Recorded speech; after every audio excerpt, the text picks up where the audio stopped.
Assalamualaikum warahmatullah. Asyhadu an la ilaha illallah wa asyhadu anna Muhammadan abduhu wa rasuluh. Amma ba'd. Fa'auzu billahi minasyaitonir rajim. Bismillahirrahmanirrahim. Alhamdulillah wa syukurillah. Puji syukur kehadirat Allah Subhanahu wa ta'ala, karena hanya dengan karunia-Nya lah kita dapat diberikan nikmat sehat, nikmat iman, nikmat beribadah kepada Allah Subhanahu wa ta'ala.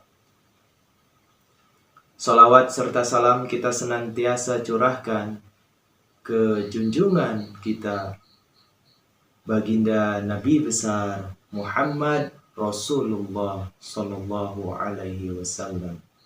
Allahumma sholli ala Muhammad wa ala ali Muhammad. Bapak-bapak, ibu-ibu yang berbahagia, kita masuk ke episode yang ke-7, yaitu masih di surah Al-Baqarah, masuk ke ruku yang ketiga. Baik, dipersilahkan kepada Bapak dan Ibu untuk membuka Al-Qur'an.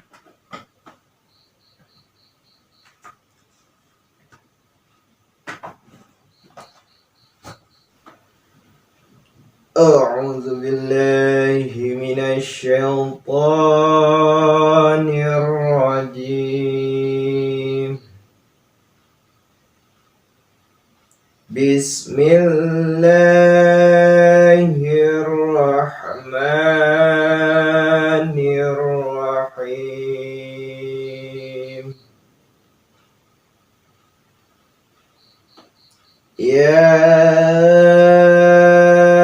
ayyuhan nasu u'budu rabbakumul ladzi khalaqakum walladzina min qablikum la'allakum tattaqun.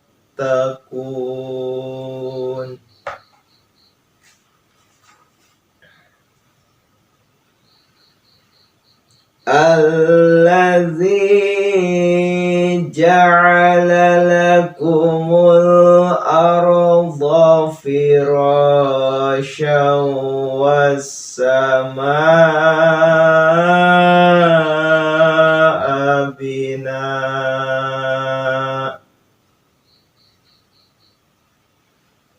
wa anzala minas samaa'i ma'an fa akhraja bihi minas samarati rizqan lakum fala taj'alu lillahi andadan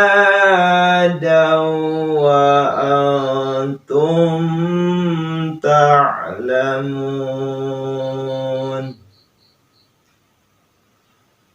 Wa in kuntum fi raibim mimma nazzalna ala abdina fa'tu bi suratim min mislih wad'u syuhada'akum min dunillahi in kuntum shadiqin. Fa in lam taf'alu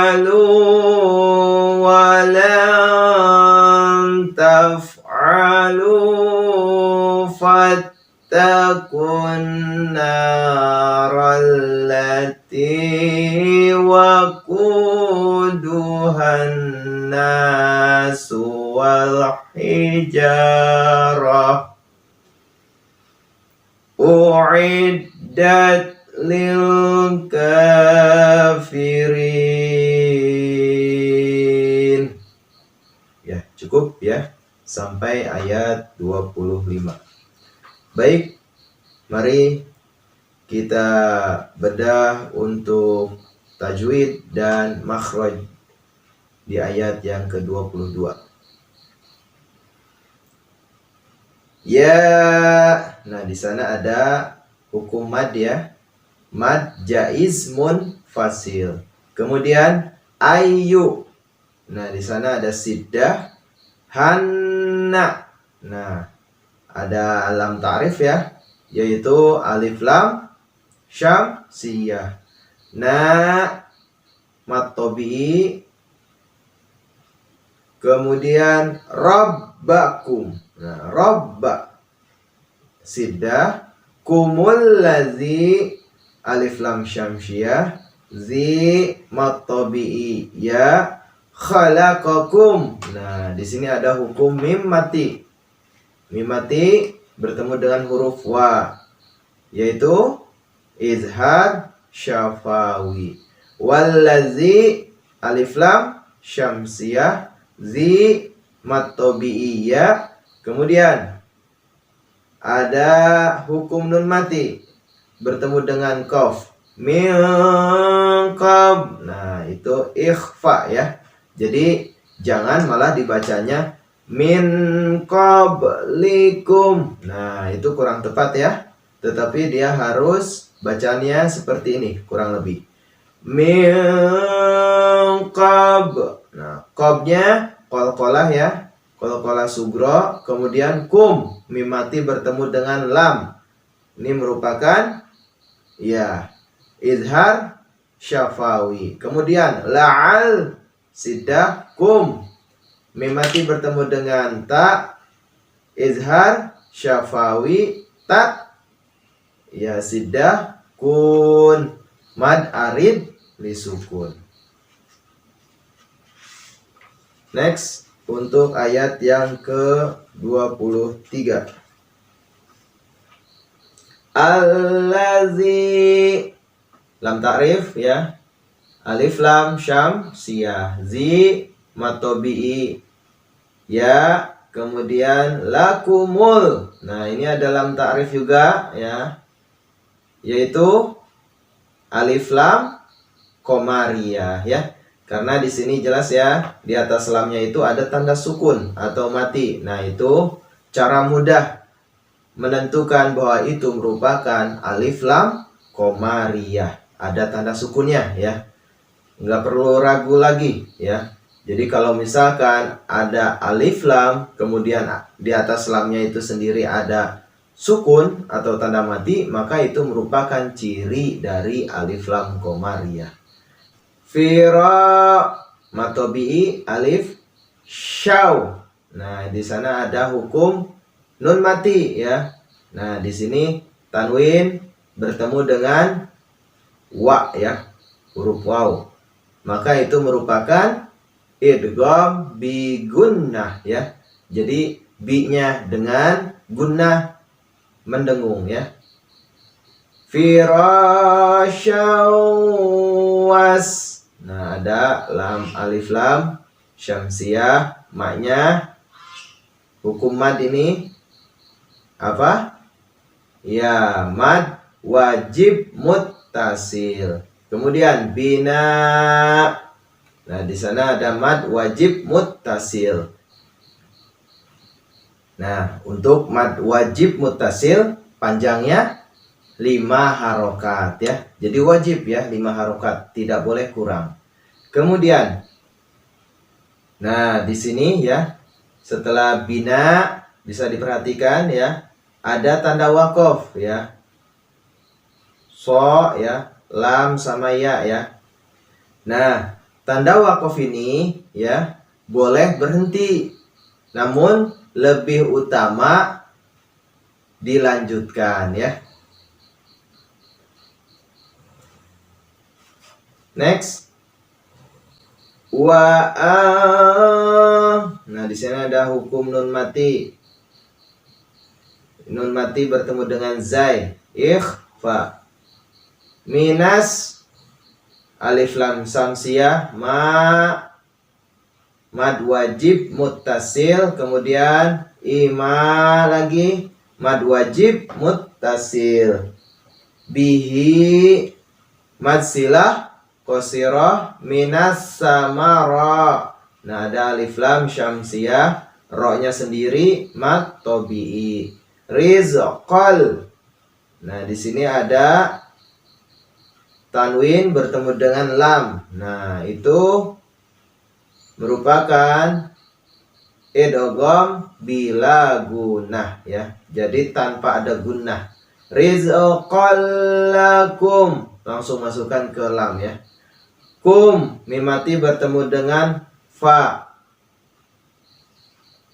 Itu merupakan hukum mim mati bertemu dengan fa ya, izhar syafawi.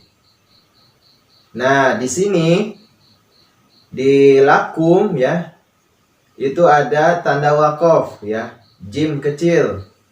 Nah, itu merupakan jaiz ya, waqaf jaiz. Artinya boleh berhenti, namun boleh juga dilanjutkan ya.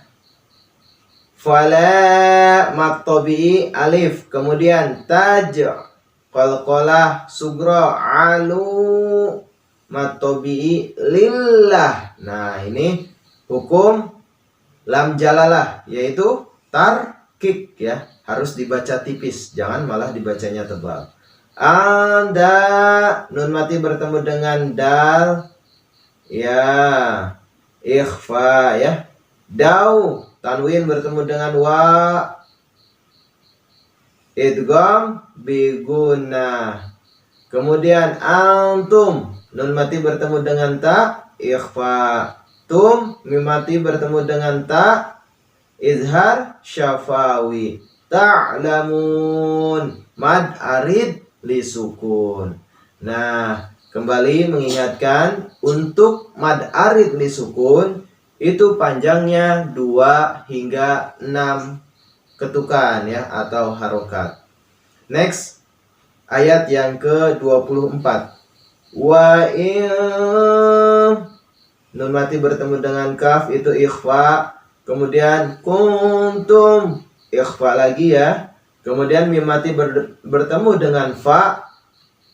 Kemudian mim mati bertemu dengan fa, yaitu izhar syafawi fi matobi'iyya raibim, haraf lain bim, tanwin bertemu dengan mim. Ingat-ingat apa ini? Idgham bigunnah ya, yaitu mim ya, ya nun mim waw ya. Kemudian mim ma, nah itu gunnah ya.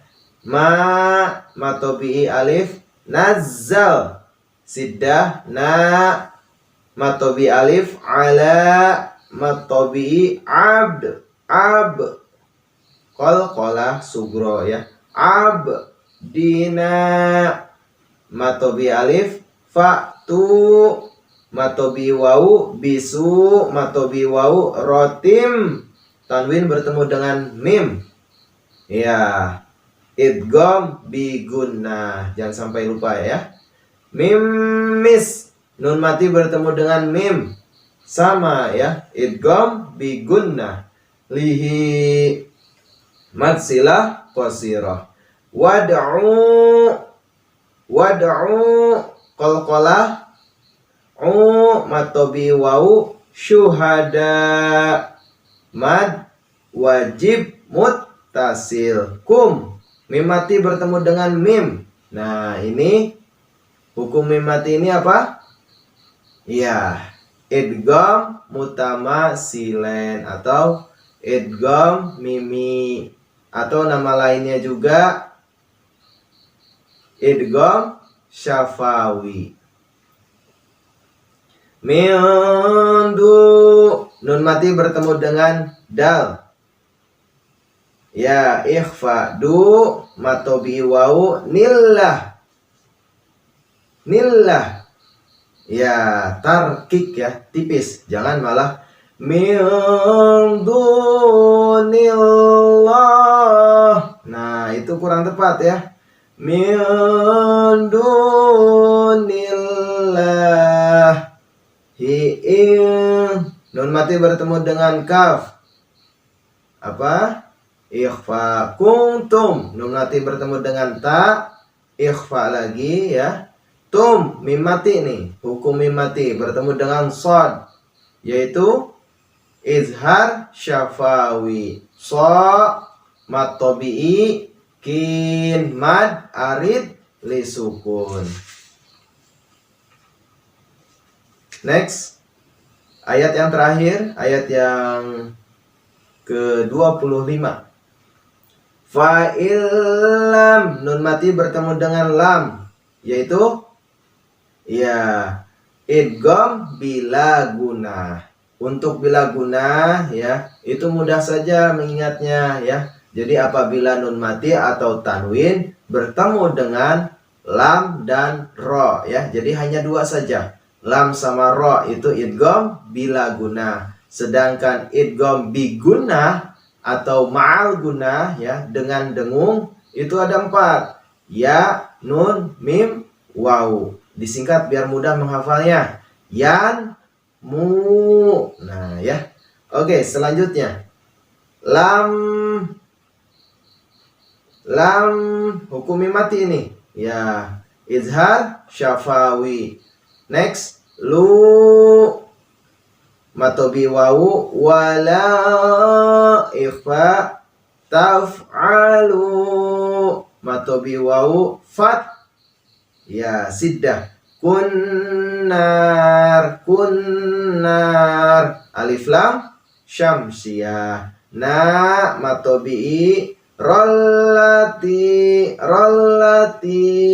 alif lam syamsiyah ya. Ti matobi'i ya waku matobi wawu duhanna alif lam syamsiyah. Na matobi'i alif wal hija ya alif lam komariah ya, jangan terjebak ya. Hija matobi alif rotu uid dat. Nah di sini wal hijarah ada wakof jim ya, jadi wakof jaiz.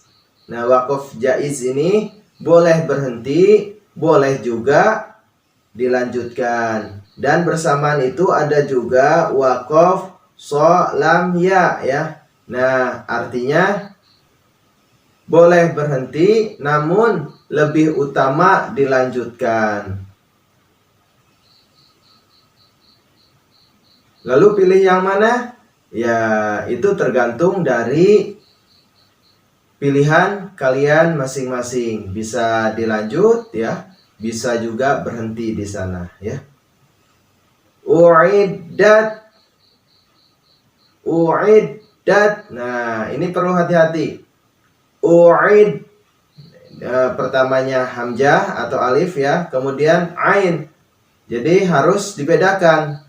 Sebagaimana juga seperti a'udzubillah. Nah, jangan a'udzubillah, jangan sama-sama ain atau sama-sama alif ya. A'udzubillahi minas. Nah, itu salah ya, kurang tepat. Nah, di sini uiddat ya. Nah, itu ada siddah, kemudian lil kafirin ka matobi firin mad arid li sukun. Nah, pertemuan sebelumnya ya kita sudah mempelajari makhrajul huruf untuk alif ya. Nah, hari ini kita belajar untuk makhrajul huruf ba ya. Untuk formatnya itu sama seperti pertemuan yang sebelumnya ya, hanya tinggal diganti dengan ba. Baik, kita mulai. Babi bubab. Nah, bab ya, karena ba itu merupakan qalqalah, jadi harus dipantulkan, ada sisanya ya.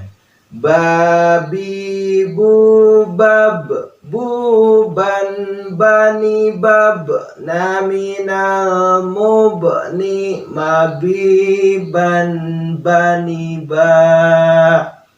Oke, kita ulangi ya. Babi bubab, buban bani bab, naminal mubni mabiban bani ba. Nah, bagaimana pemirsa di rumah bisa mengikuti? Oke, kita ulangi sekali lagi ya, yang terakhir.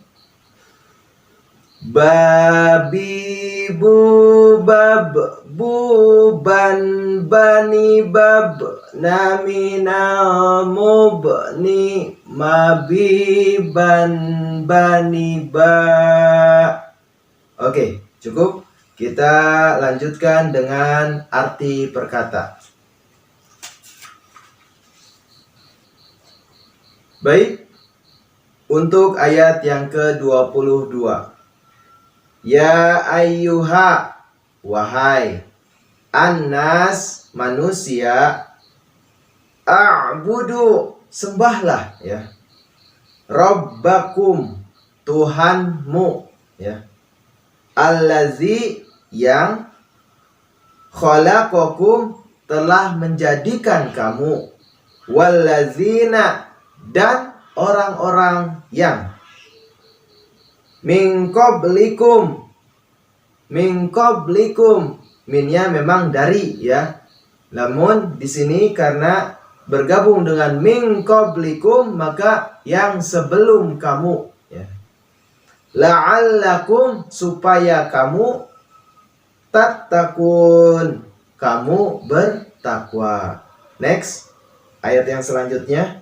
Allazi, yang, ja'ala, telah menjadikan, lakum, bagimu, al-ard, bumi, firasyan, hamparan ya, wassama, dan langit, binaan, sebagai atap, wa anzala, dan menurunkan, minas sama, dari langit, ma'an, air ya, fa akhraja, maka dia mengeluarkan, bihi, dengannya, minas samarat, dari buah-buahan, rizqan, rizki, lakum, bagi kamu, fala, maka jangan, taj'alu, kamu mengadakan, lillah, bagi Allah, angdadan, sekutu, wa antum, dan padahal kamu, ta'lamun, kamu mengetahui. Next, ayat yang ke-24.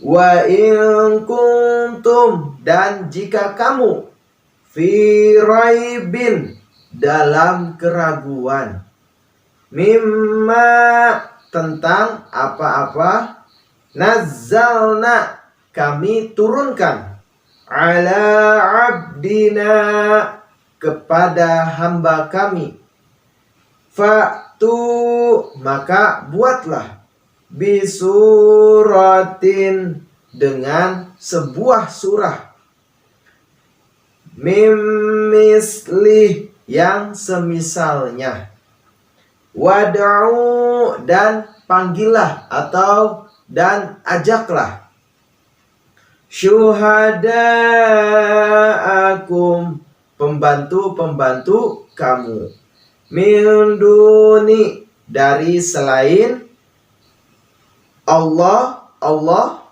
in kuntum, sekiranya kamu, shadiqin, orang-orang yang benar. Selanjutnya ayat yang terakhir. Fa illam, maka jika tidak dapat, taf'alu, kamu membuat, walan, dan sekali-kali tidak akan dapat. Taf'alu, kamu membuatnya. Fattaku, maka takutlah kamu. An-naro, api.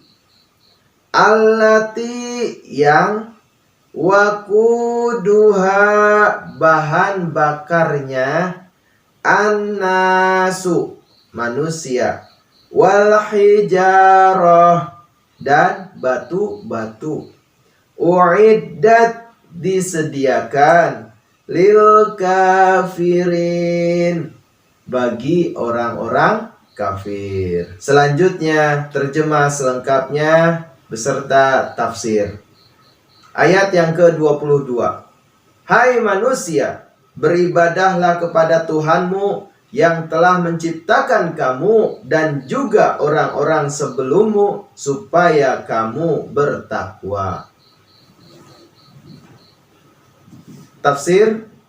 Ayat ini mengandung perintah Allah Subhanahu wa Ta'ala yang pertama dalam Al-Quran. Seperti kata-kata itu sendiri menunjukkan perintah itu ditujukan kepada seluruh umat manusia dan bukan untuk orang-orang Arab saja.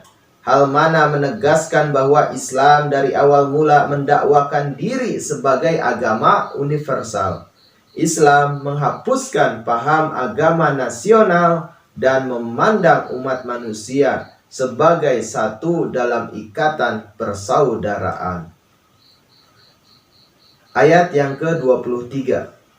Dialah yang menjadikan bagi kamu bumi sebagai hamparan dan langit sebagai atap, dan Dia menurunkan air dari awan, lalu dengan itu Dia mengeluarkan buah-buahan sebagai rizki bagimu. Maka janganlah kamu menjadikan sembahan-sembahan tandingan bagi Allah, padahal kamu mengetahui. Tafsir. Ungkapan itu mengisyaratkan bahwa persis seperti suatu bangunan atau atap merupakan alat keselamatan untuk mereka yang tinggal di dalam atau di bawahnya. Demikian pula bagian-bagian dari alam semesta yang jauh itu berperan sebagai keselamatan bagi planet kita, bumi.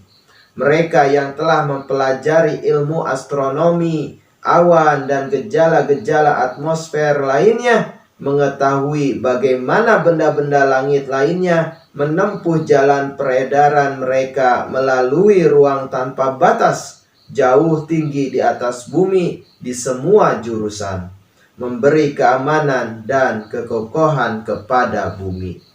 Juga diisyaratkan di sini bahwa penyempurnaan dan kebendaan itu tergantung dari koordinasi antara kekuatan-kekuatan bumi dan langit.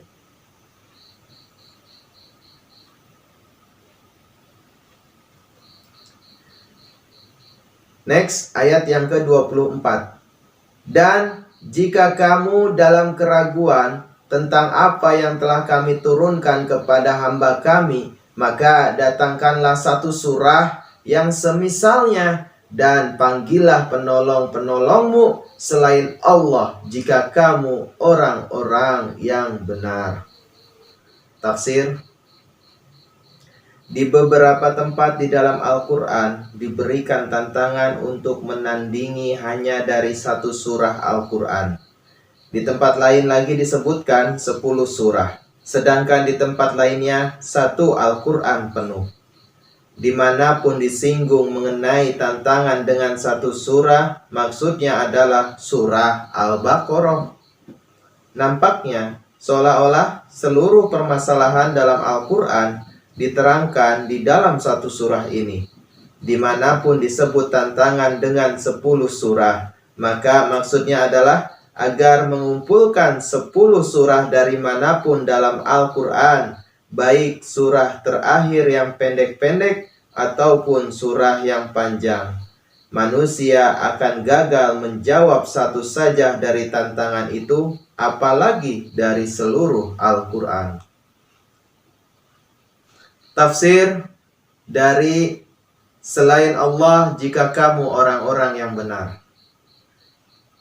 Masalah keindahan Al-Quran yang tiada bandingannya telah dibicarakan pada 5 tempat yang berlainan, yaitu dalam surah kedua ayat 24, surah ke-10 ayat 39, surah ke-11 ayat 14, surah ke-17 ayat 89, dan surah ke-52 ayat 34 dan 35.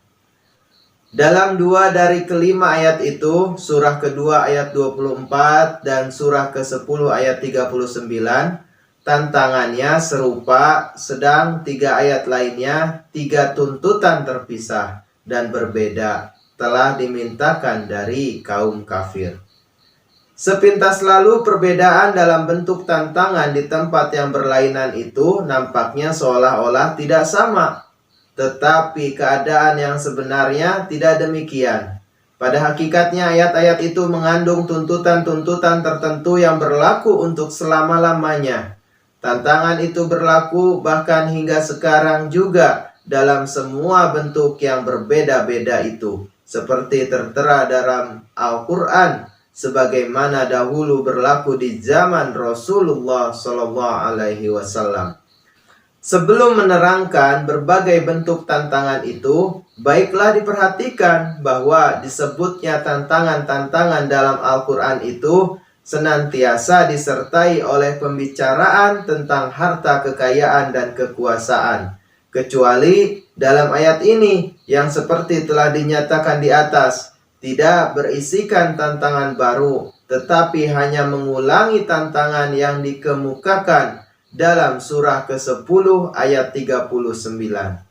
Dari kenyataan itu dapat diambil kesimpulan dengan aman bahwa ada hubungan erat antara perkara kekayaan dan kekuasaan dengan tantangan untuk membuat kitab seperti Al-Quran atau sebagiannya.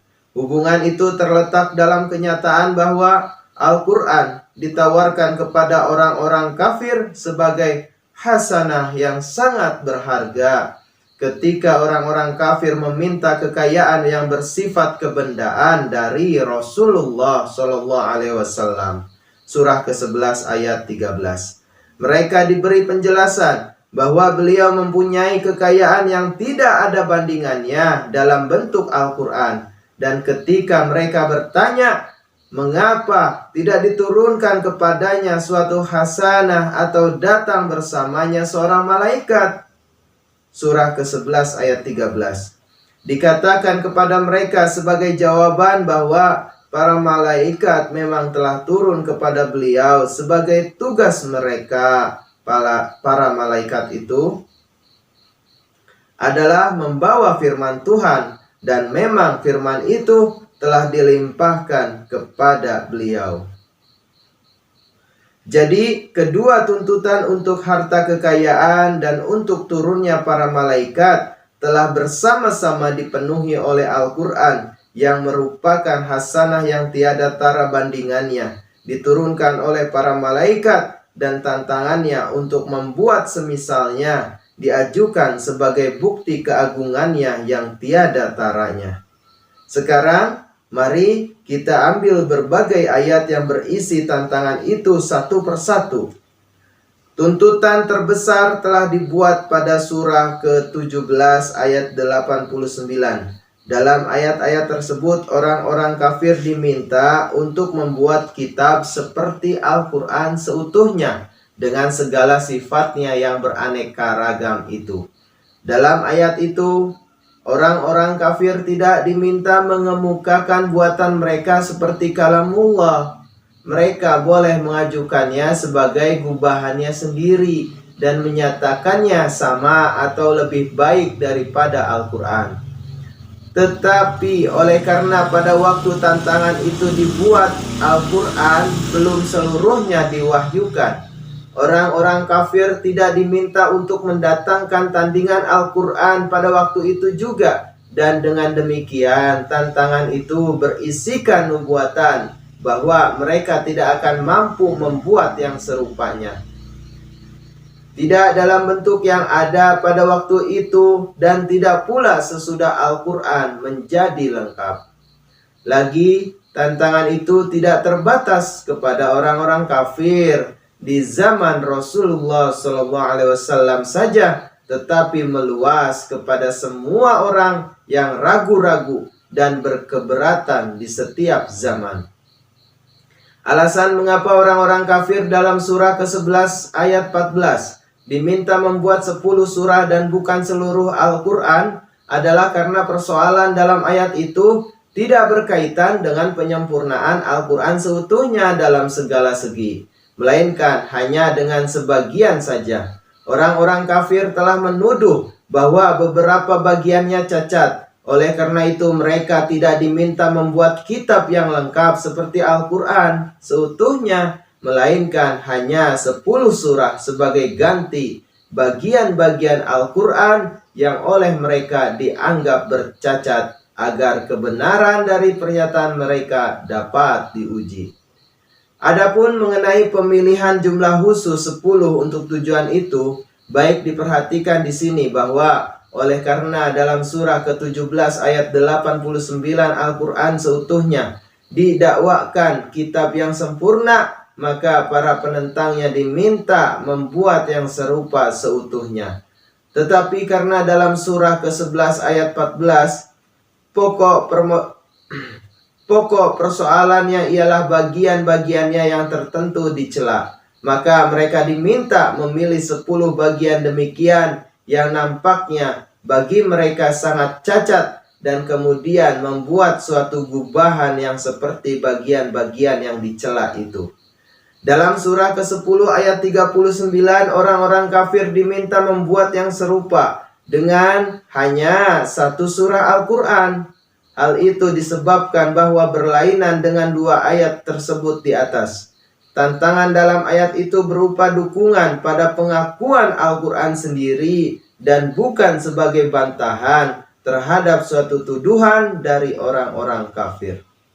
Dalam surah ke-10 ayat 38 Al-Quran mendakwakan memiliki 5 sifat yang menonjol. Sebagai dukungan kepada pengakuan itu, ayat dalam surah ke-10 ayat 39 mengajukan tantangan kepada mereka yang menolak atau meragukannya untuk membuat 1 surah saja yang mengandung sifat-sifat itu sama sempurnanya seperti yang ada dalam surah ke-10. Tantangan kelima ialah agar membuat tandingan Al-Quran seperti terkandung dalam ayat ini. Surah kedua ayat 24. Dan di sini pun seperti dalam surah ke-10 ayat 39, orang-orang kafir diminta mengemukakan 1 surah yang serupa dengan salah satu surah Al-Quran. Tantangan ini didahului oleh pengakuan bahwa Al-Quran membimbing orang-orang muttaqi ke tingkat-tingkat tertinggi kemajuan rohani. Orang-orang kafir diseru bahwa bila mereka berada dalam keraguan bahwa Al-Quran berasal dari Allah Subhanahu wa Ta'ala, maka mereka hendaknya menampilkan 1 surah yang kiranya dapat menandinginya dalam pengaruh rohani terhadap para pengikutnya. Lihat pula edisi besar tafsir bahasa Inggris halaman 58 sampai 62. Keterangan-keterangan di atas memperlihatkan bahwa semua tantangan yang menyeru orang-orang kafir membuat sebuah kitab sebagai tandingan Al-Quran itu berbeda sekali dan terpisah dari satu sama lain, dan semuanya berlaku untuk sepanjang zaman. Tiada yang melebihi atau membatalkan yang lain, tetapi karena Al-Quran itu mengandung gagasan-gagasan yang mulia dan agung, maka tak dapat tidak sudah seharusnya dipilih kata-kata yang sangat indah dan tepat, serta gaya bahasa yang paling murni sebagai wahana untuk membawakan gagasan-gagasan itu. Jika tidak demikian, pokok pembahasannya mungkin akan tetap gelap. dan keindahan paripurna Al-Quran niscaya akan ternoda. Jadi dalam bentuk dan segi apapun, orang-orang kafir telah ditantang untuk mengemukakan suatu gubahan seperti Al-Quran. Tuntutan akan keindahan gaya bahasa dan kecantikan pilihan kata-katanya yang setanding dengan Al-Quran merupakan pula bagian tantangan itu. Terjemah selengkapnya ayat yang terakhir, ayat 25. Tetapi jika kamu tidak mampu melakukannya dan kamu sama sekali tidak akan mampu melakukannya, maka peliharalah dirimu dari api yang bahan bakarnya manusia dan batu yang disediakan bagi orang-orang kafir. Tafsir Diwakuduha. Kata bahan bakar dapat diambil dalam artian kiasan dan berarti bahwa siksaan neraka itu disebabkan oleh menyembah berhala.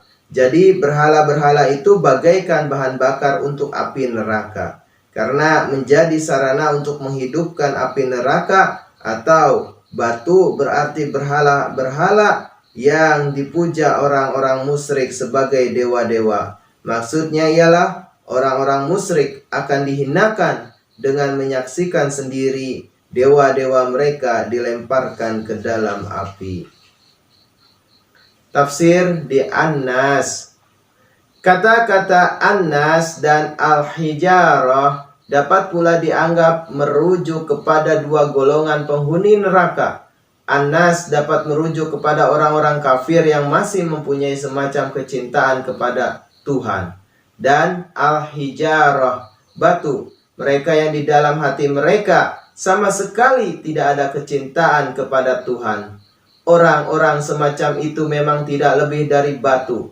Kata hijarah itu jamak dari hajar yang berarti batu, karang, emas, dan juga seseorang tanpa tanding, yakni orang besar atau pemimpin. Alhamdulillahirabbil alamin.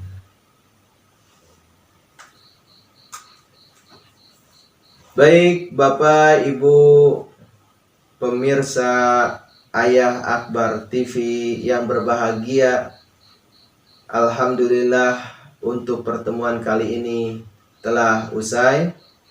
Mari kita lanjutkan di hari esok. Saya memohon maaf jika dalam penyampaiannya ada yang kurang berkenan atau ada kesalahan dalam membacanya, maka mohon dibukakan pintu maaf yang selebar-lebarnya. Jazakumullah ahsanal jaza. Wassalamualaikum warahmatullahi